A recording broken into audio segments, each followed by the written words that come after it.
remarkable that we were all asked as presenters to come here and talk about turning points. And if you were paying attention, you'll notice that almost every single one talked in some way about connection. Whether that was connecting through others, through disconnecting with technology, or connecting at the dinner table, or even connecting with our own bodies. So I'm going to continue with that discussion today and talk about connections between masculinity and social connectedness. Now, I've been doing this long enough to realize that talking about men's issues can be a challenge. Right? Oftentimes, when we talk about things that men do, we have to be able to hold two competing truths in our head at the same time. So while it might be true that men more often perpetrate acts of physical violence, it's also true that most boys and men are not physically violent. Right? In fact, most of us are trying to get through life as good, decent human beings. But the problem is we tend to focus on the extremes, we miss what's going on in between. I came across this image the other day. I think there's no better one out there to talk about masking emotions. This individual's name is Christian Hopkins. He just released a conceptual photography project on Flickr that documents his struggles with depression and found this far more therapeutic than seeing any therapist. All right, so today I'm going to talk about how we socialize boys and men to mask their emotions. Now, 10 years ago when I made a career change to get into this field, I never would have predicted that I'd be up here talking about men and masculinity, and that's what I'd be teaching. Right? And in fact, when I started my clinical work, there weren't a lot of men in my program, and I remember actively resisting being the man therapist, right, that everybody referred their male clients to. But we're talking about turning points, so today I want to share historical, professional, and personal ones that have led me to this point. So I want to begin with a little-known historical turning point that happened about 800 years ago in 13th century Europe. Now, at that time, the Holy Roman Emperor Frederick II of Germany was in power, and was known to be uncharacteristically scientifically minded for a pope during the Middle Ages. And he was curious about what the natural language of God would be. And so he wondered, if we didn't speak to infants, if they didn't hear adult language, what would just emerge naturally? And really, this is an empirical question. You can put this to a test. And back at that time, he thought, being what he was, he thought it might be Hebrew as the first language, or it could be Latin or Greek. I suspect there were European kings elsewhere who might beg to differ. Right? But at that time in history, it was not uncommon for women to die during childbirth. And so these infants would be raised in these large orphanages by wet nurses. So he devised a simple experiment. Took about 20 infants, and these were the instructions. All they were to be was to have their basic needs met: fed, clothed, diapers changed. Under no circumstances were the caregivers allowed to interact with them, talk with them, cuddle, play, do all the things that we would expect with infants. The experiment was a dismal failure. By accounts written by a monk at the time, all of them were dead within several weeks. Now, you and I might know this as failure to thrive in modern day. Right? We know the importance of connection, so much so that even neonatal intensive care units have changed their practices from 50 years ago. Right? Now they encourage contact between the parent and these sensitive children because it reduces health complications, decreases time spent in hospital, and improves development across the board. Right? So we learned from that story about the richness and importance of social connection. And after that, I have to show you this picture, right, so you feel good. Speaking about emotional attachment, these are pygmy marmosets who are born in twin pairs. And the metabolic challenge is so great by the mother to feed them that the males often have to kick in and do a substantial amount of caregiving. So much so that even non-related males will come in and they'll carry these babies around. Right? This is attachment at its finest. And that's what I'm going to talk about today. And I want to make some arguments that we socialize boys away from attachment. Now, back to the story about the importance of connection in both physical and mental health. I'm willing to bet if I polled the audience right now and asked you what the primary risk factors for cardiovascular disease were, I think in short order, we'd come up with the usual suspects. Right? Inactivity, hypertension, cholesterol, smoking. Right? If you're not familiar with relative risk, what this means is if you are somebody who smokes, you are 2.5 times more likely to develop CV disease than somebody who doesn't smoke. Right? This is our conventional understanding of health. Now, upwards of 30 years or so of epidemiological research has found another culprit, and this might surprise some of you. Social isolation. People who are socially isolated are 3 times or almost 3 times more likely to develop cardiovascular disease than somebody who is socially connected. Now, this is not an abstract idea. This is not me with a political or religious ideology. This is not New Ageism. We have study after study after study that shows us very clear evidence on the role of social connectedness.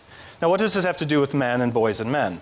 Right? Some of you might hold the stereotype, and maybe some of you might uphold the stereotype of men being less emotional than women, right? Being stoic, or that favorite phrase, boys don't cry.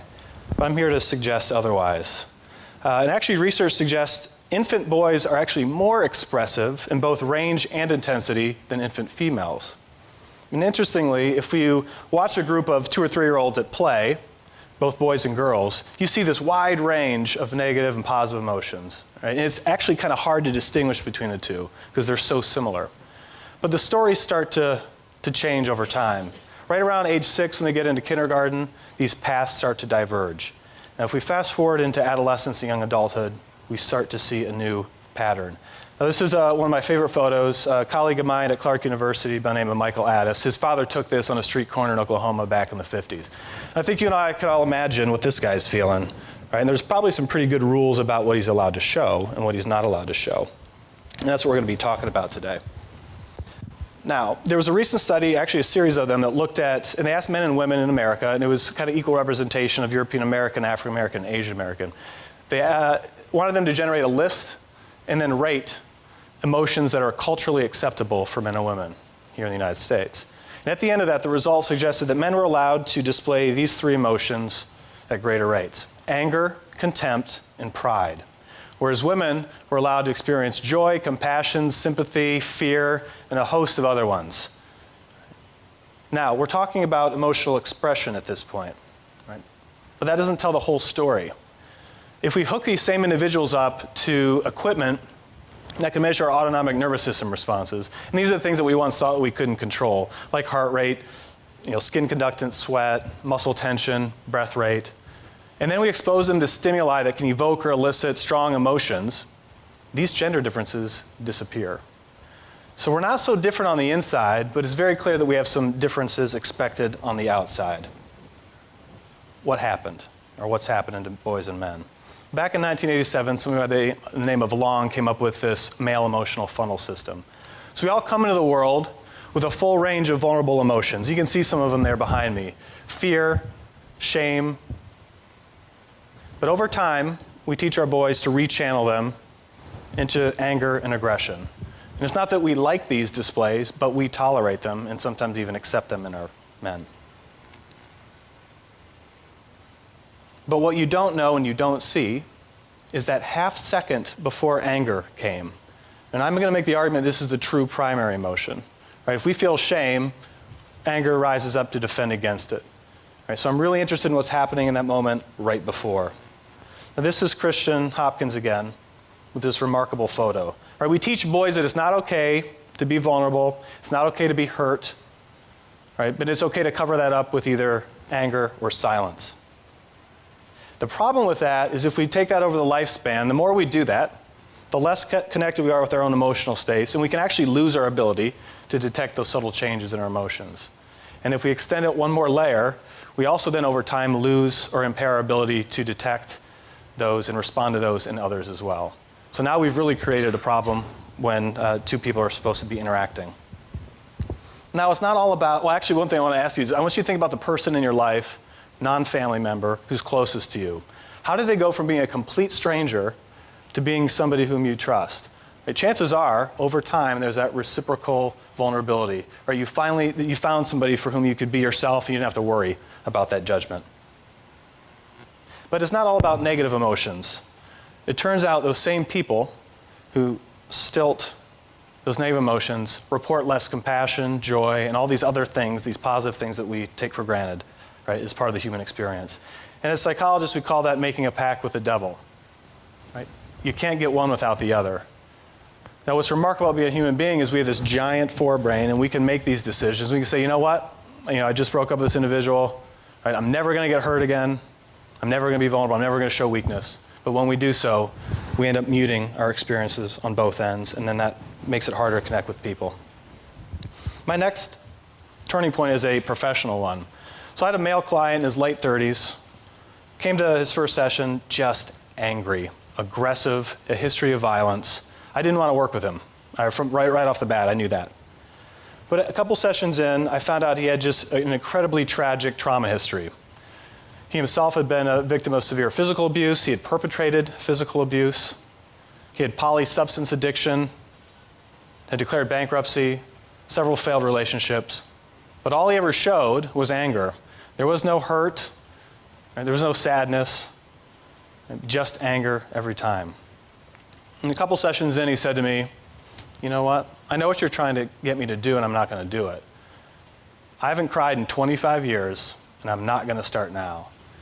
And I said, look, to be honest with you, I don't care whether you cry or not. Right? But my goal is to help you get in touch with what you're experiencing. And if that involves crying, then so be it. But I said, I was really curious. I said, so what do you find so aversive about the idea of crying? And he looked me straight in the eye, dead serious, and said, I'm afraid that if I start, I'm going to crawl up in a fetal position and never be able to stop. So that told me he was well aware of what he was masking and controlling in that situation. Now you can probably suspect where the story's going to go, right? About 8 weeks after that, came in, we're having a session, and all of a sudden the tides changed, and here he was, and he just wept openly for the first time in 25 years in front of a man, no less. Right? There was no anger, there was no shame, it was just calmness and stillness. And I was actually very emotionally moved as well. And at the end of it, he kind of, once it was kind of all over, he looked really relaxed, and he looked up to me and he kind of smiled and he goes, huh, now I see why people do that, right? But I had a little turning point then. I said, you know what, if being the man therapist means that I can be part of this journey with these individuals, then, sign me up. This is something I want to do professionally. Now, I'm not saying it's easy to challenge these norms. I study this stuff, I teach it, I research it, I encourage my male clients to do it, right? But I stumble with it all the time. And so my next story is a personal one. So a couple years ago, a colleague had sent me a link to a photo project called Days with My Father on dayswithmyfather.com. Philip Toledano is a UK-based photojournalist, and he chronicled his father's struggle with Alzheimer's disease. So I'm here at my kitchen table, tears streamed down my face. I was alone, so it was okay. And I heard my daughter, say, Papa, time for tub time. And so my gut reaction was to shut this thing down, right? Wipe my eyes. Then I started rationalizing. It's like, oh, you know what? She's never seen me cry.